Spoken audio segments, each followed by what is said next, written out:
Thank you for choosing Treepl CMS, and in this video we're going to walk through the DNS and domain changes in order to get your Treepl CMS site live. And for this video we're going to assume that you've already gone ahead and set up your reseller account. Setting up the reseller account is going to give you access to your Treepl portal so you can set up a site and manage that. If you haven't set up your reseller account, you haven't signed up to Treepl as yet, check out the link below to get started there. Okay, I'm going to be using the Firefox browser for this video, but it really doesn't matter which browser you use. They should all be able to achieve the things that we're doing in this video. Okay, so let's get started. The absolute first thing you're going to want to do is identify where your domain is registered. Now, you may already know this, or you may have lost track over the years and are not actually sure where the domain is registered. So we can find that out by doing a domain lookup. In this case, we're going to use a tool called Whois. So if we go to who.is in your browser, you should come to a site similar to this, and you can enter in the domain name and click search, and it should give you information about where the domain is registered. So in this walkthrough, I'm using a domain called treepl-testing.com. So I'm going to put that into the search field here and click search. And you should get something like this, listing a whole bunch of information about your domain. The key thing we're looking for here is the registrar name. So this should give you an idea on who has your domain name in their registry. And it should give you information about the registrar website and possibly contact information and whatnot. Now, the Whois lookup tool doesn't work on all domains. If you have particular country level domains or premium type domains, you may need to look for a different tool. For example, if you have an Australian domain name, a .com.au, there's a different Whois lookup. whois.auda.org.au, and it will allow you to look up Australian domain names. And that may be the case for your domain name as well if the Whois lookup doesn't work. But a quick Google on your particular domain name should get you on the right path to looking up the domain information.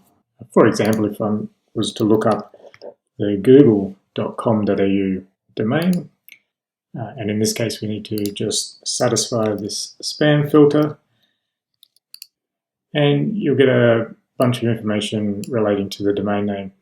And this isn't as well formatted as the last example, but that should give you some information about the company who's registered your domain name.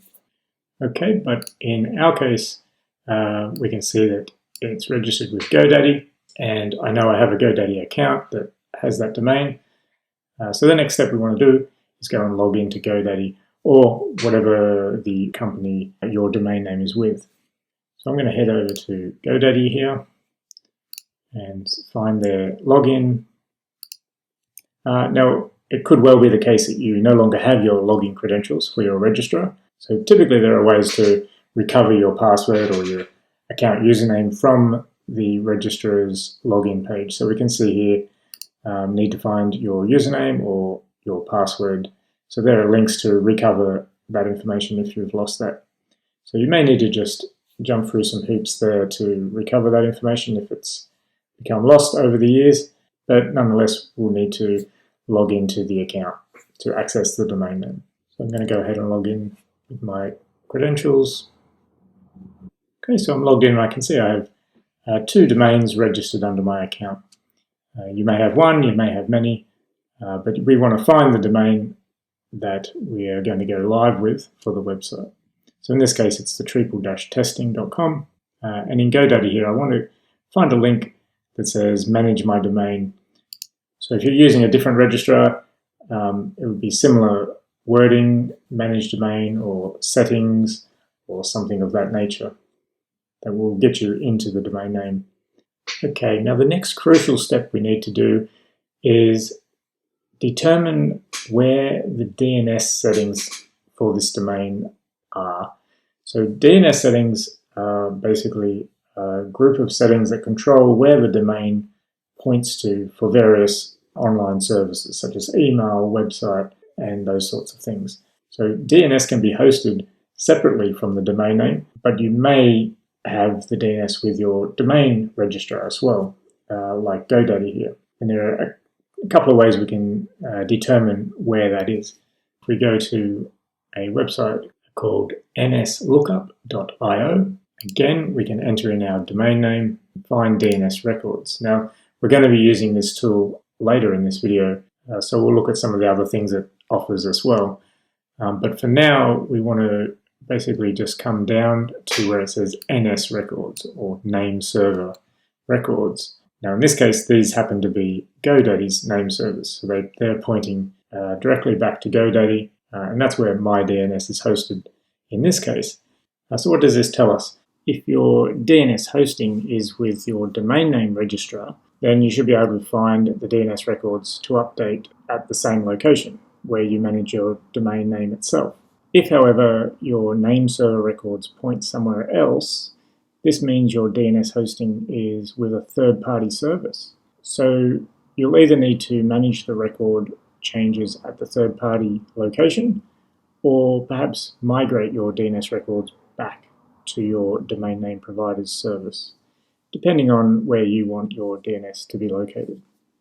The most common scenario is to host your DNS with your domain registrar. So you would come back to GoDaddy or whatever registrar you're using and look for a service called DNS or zone files or manage zone or manage DNS, something of that nature. And in some cases, you may actually have to add this as an extra service. Often it's a free service. Some it's an extra paid service. But at any rate, you need to add the DNS management onto the domain name, or it may already be set up like it is in this case with GoDaddy. And so we can click on Manage Zone or Manage DNS. And in GoDaddy here, it wants us just to confirm the domain that we're looking for or want to control the DNS of. And once we find the domain again, it will list all the records that we have attached to that domain. Assuming everything's gone well, we can now move to activation of your new Treepl website. So as I mentioned at the start of this video, we're assuming that you've already signed up for Treepl and you have access to your reseller portal. So I'm going to switch tabs here to my reseller portal that I've logged into, and you'll most likely have a site listed here in your trial site list, which is your new website that you want to take live. And that may well be a migrated site from Business Catalyst, or you've built it from scratch or from a template. At any rate, there's going to be a button here that says Activate. So we're going to click on this button and start the process. So the first step is the payment for the particular plan that your website's going to be on. So this would likely have been selected in the trial site stage when you set up the trial site. So the plan will be set based on the settings for that trial site. So in this case, I'm going to select monthly. I want to pay monthly and pay with PayPal.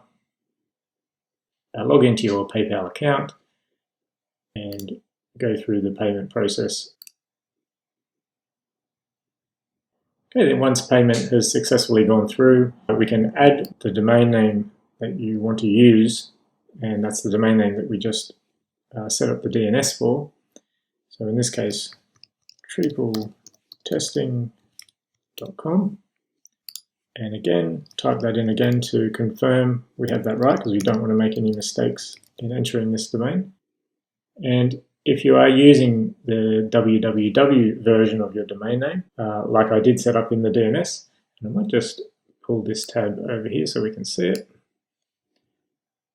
That's this record here that we're referring to. If this is present in your DNS and you want to use the www for accessing your website as well, then you want to leave this ticked on.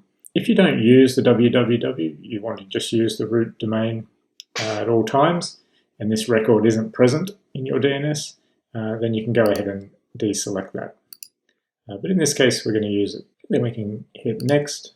Now the system's going to start checking for the DNS records and the name server records that it can find to see if there's any issues there. If everything goes well, it finds the DNS records okay, then it will present the new A records to add to our DNS. And we can see here that in this case we've got the root level, which is indicated by the @ symbol, and the www version.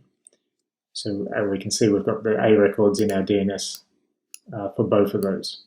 So what we want to do is copy the IP address. They'll almost certainly always be the same, so you can just copy them once, head back to our DNS in our registrar, and we want to edit those IP addresses.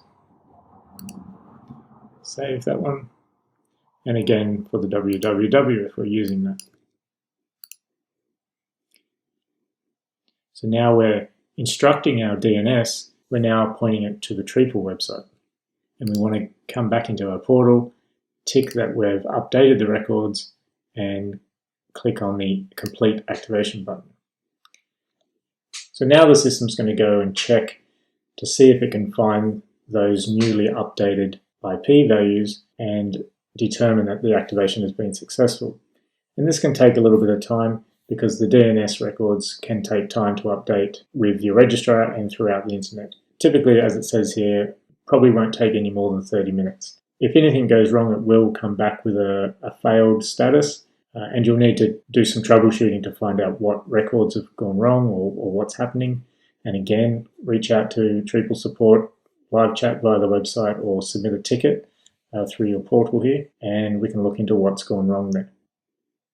But all going well, you'll see a success message like this, and as it says, your site is now live on Treepl. And we can go to our live sites list now, and you can go ahead and click the link to your website, and you should see the new website live at your domain name.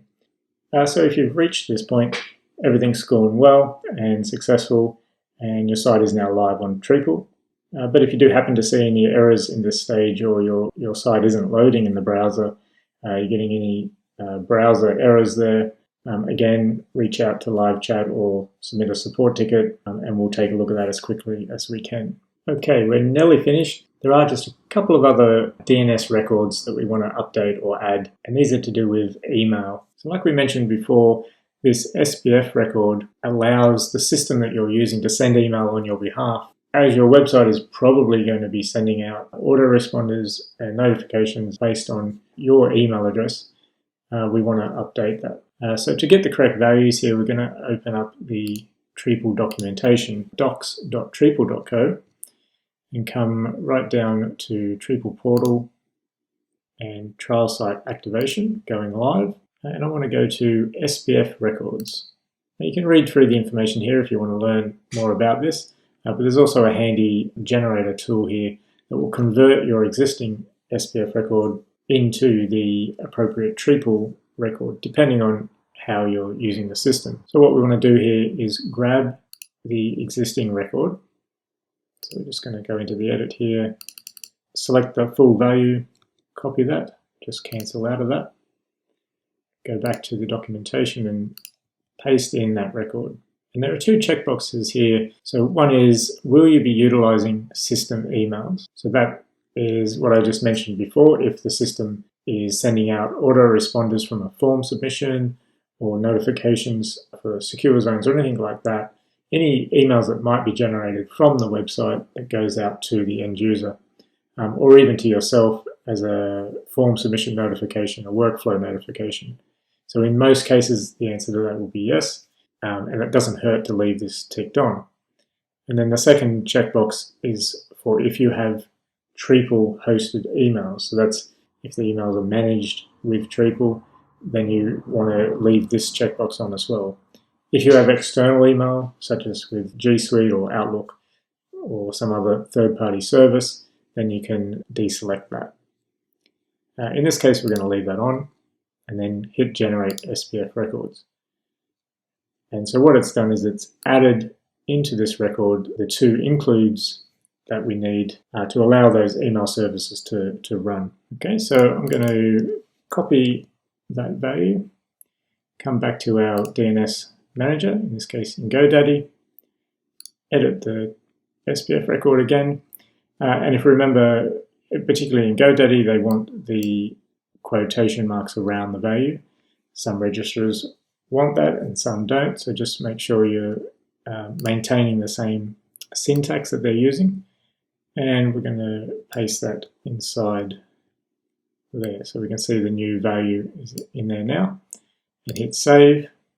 Okay, so that's taken care of the SPF record. And then lastly, we want to make sure the system can send emails on our behalf without them getting blocked by spam filters and third-party email servers that we're sending to.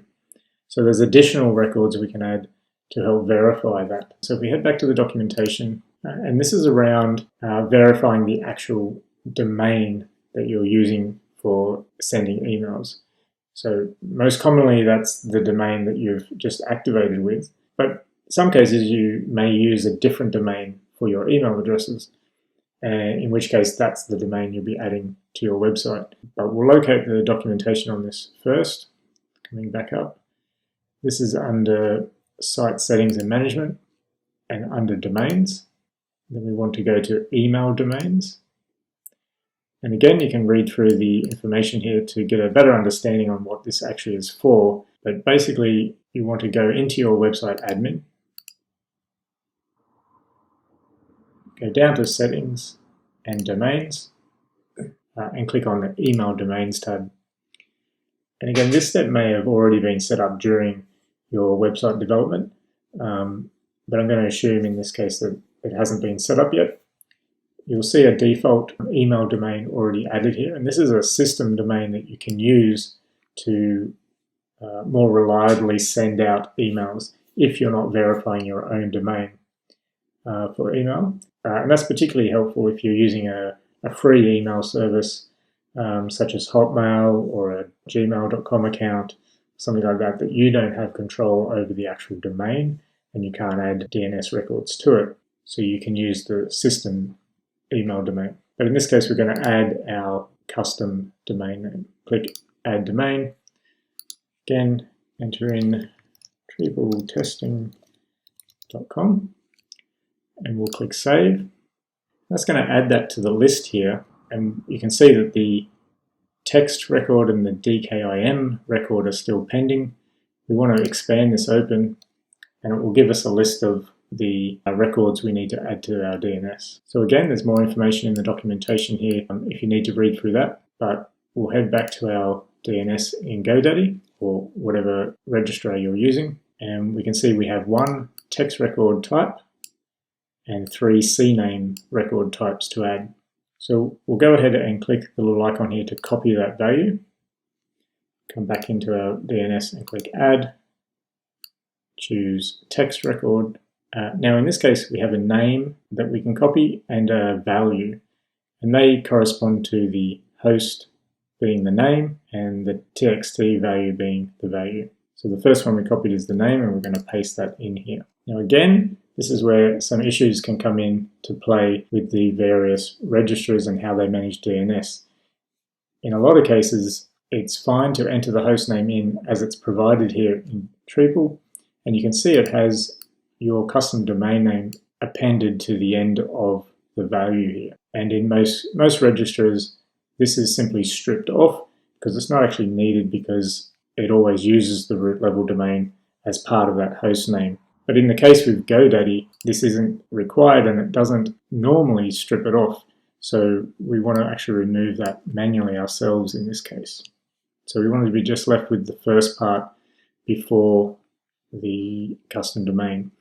And that's actually present in the CNAMEs as well. You just can't see it in this case, but once you copy it and paste it in, you'll notice that that domain is on the end there. So we want to remove that in the case of GoDaddy. But again, see what happens with your registrar when you save the value.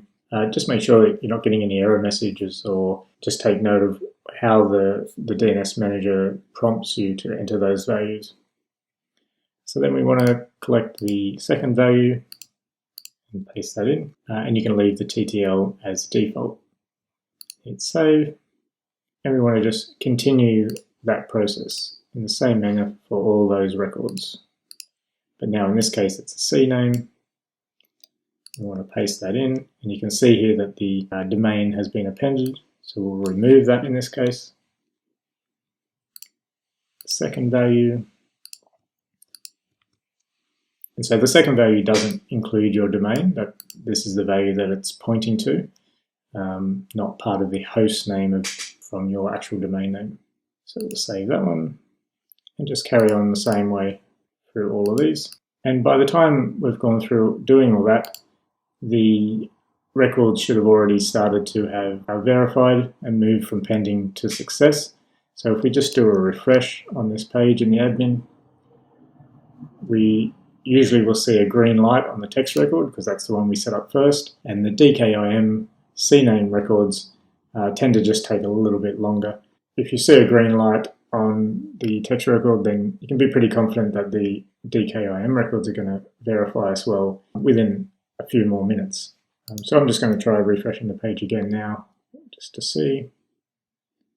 Okay, and we can see that's gone green as well.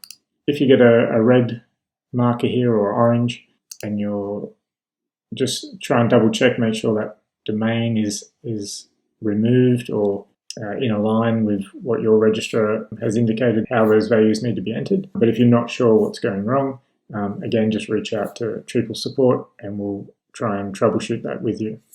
But that is the final steps on all the DNS records that you should need to add for your Treepl website. So congratulations on a live site with Treepl, and we wish you all the best with your new site. Thank you.